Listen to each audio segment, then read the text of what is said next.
The relentless gray drizzle matched the mood inside the corner office as I watched my supervisor casually thumb through the promotion file I had spent years building. 5 years of working through weekends, missing family milestones, and carrying the weight of the entire department had been condensed into a thick portfolio that she barely acknowledged before pushing it aside.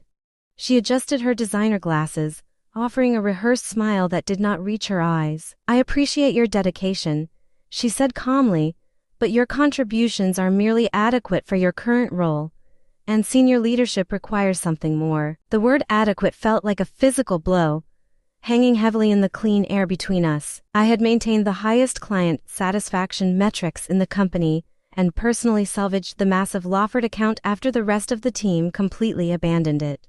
Yet, instead of defending my record, I simply maintained the neutral corporate mask I had perfected over the years, nodded politely, and thanked her for the feedback. She was already looking at her watch, completely dismissing my presence as she reminded me to handle an urgent client proposal before the end of the day. As I walked out past the glass office that rightfully belonged to me, a strange sense of clarity washed away my disappointment. Sitting in my car within the quiet concrete parking garage, the reflection in my rearview mirror showed a woman who was no longer heartbroken, but deeply calculating. I turned the ignition and made 2 immediate choices that would fundamentally alter the dynamics of the office. I decided to cancel my upcoming annual leave, and I resolved to stop updating the internal operational manuals that kept the department running. No one realized it yet, but their flawless corporate machine was about to stall. Before the chaos unfolded, you might wonder how so many capable professionals find themselves completely invisible in positions where they are constantly taken for granted. If this situation feels familiar to your own career journey, please hit the like button and subscribe to the channel. I share new strategic career insights every week to help you navigate these exact corporate traps. Now, let's get back to the moment the entire structure began to fracture around them. My name is Amanda Vance, and up until that specific meeting, I was the undisputed backbone of operations at Vanguard Dynamics. I have always been deeply organized, possessing an almost photographic memory for complex digital workflows and systemic procedures. Growing up responsible for several younger siblings had conditioned me to identify and neutralize problems long before they escalated into true emergencies. When I first joined Vanguard 5 years ago, the department was in a state of absolute devastation. The previous manager had walked out abruptly following a bitter dispute with ownership, intentionally deleting core operational files and leaving behind zero documentation. The team was drowning, clients were walking out, and absolutely nobody knew how to handle the software systems. I spent my first 3 months reverse engineering every single technical workflow, working past midnight to decipher broken spreadsheets and reconstruct lost client histories. I eventually established comprehensive operational guides for every system,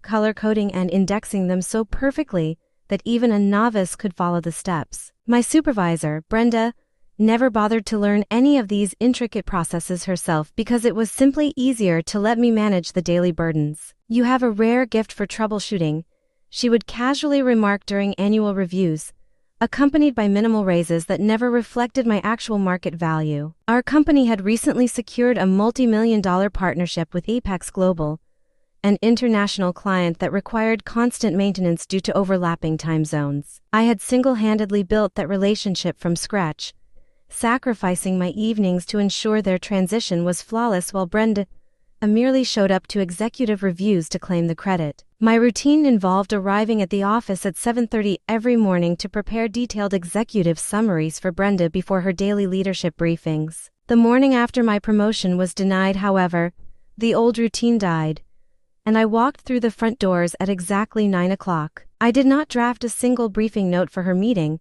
choosing instead to answer only the emails directly addressed to me while ignoring the surrounding organizational noise. When an immediate shipping crisis occurred with an elite supplier, I simply routed the problem to the standard procurement help desk instead of fixing it myself. By mid-afternoon, several colleagues were hovering around my cubicle with deeply confused expressions, wondering why the usual fires were not being put out. A senior accountant asked if I had seen the major scheduling conflict threatening our main account, expecting me to jump in and resolve it. I looked up from my monitor with a serene smile and informed him that the issue fell under an entirely different department now. His eyes widened in shock as he reminded me that I always fixed these errors, but I calmly explained that I was simply learning to embrace my adequate status. At exactly 5 o'clock, I packed my briefcase and walked out of the building without looking back.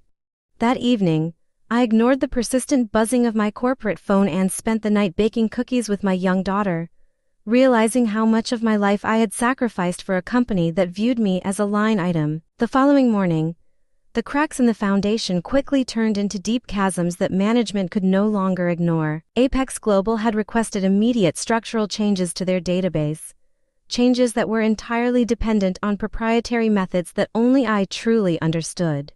Brenda attempted to manage the technical crisis herself but quickly became entirely overwhelmed without my typical morning cheat sheets. She marched over to my desk demanding to know where the master integration files were hidden, her voice tight with panic.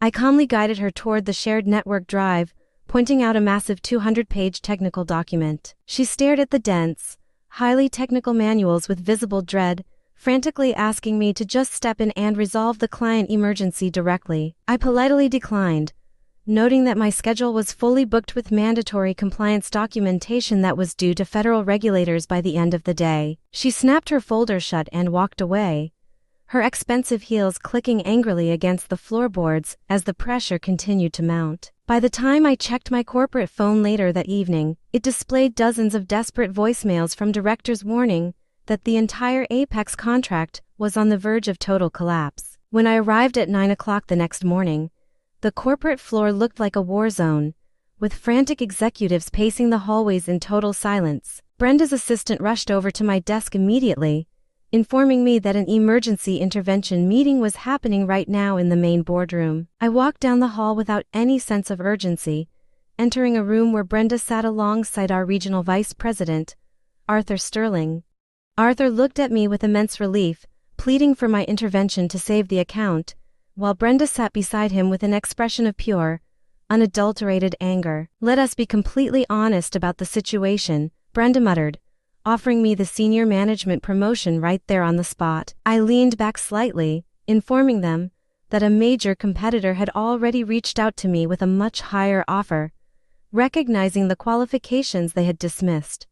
Arthur glared at Brenda in absolute disbelief before turning to me, promising to match any external salary offer if I agreed to stay. I smiled faintly and placed my formal 2 weeks' notice directly on the table, explaining that my decision was no longer just about the money, but about basic professional respect. Before Brenda could speak, Arthur grabbed the resignation letter and firmly stated that he would not accept it, requesting a completely private conversation in his office. As I stood up to follow him, Brenda remained frozen in her seat, her knuckles turning white against the edge of the conference table. Arthur offered me a newly created directorship reporting straight to him, complete with a doubled salary and full operational autonomy over the entire department. I requested the weekend to think it over, wanting to ensure that I was making the right choice for my future rather than acting out of pure corporate spite. By Monday morning, I walked into Arthur's office and accepted the elite executive position under 2 very specific and non-negotiable conditions. First, I demanded total hiring authority to build my own specialized operational team, and second, I insisted that Brenda retain her current supervisory role. Arthur was visibly stunned by my second request, but I explained that true leadership is about building sustainable systems, not chasing petty workplace revenge. Today, I oversee the entire operational framework of the company, proving that your value is never defined by someone else's inability to see your worth,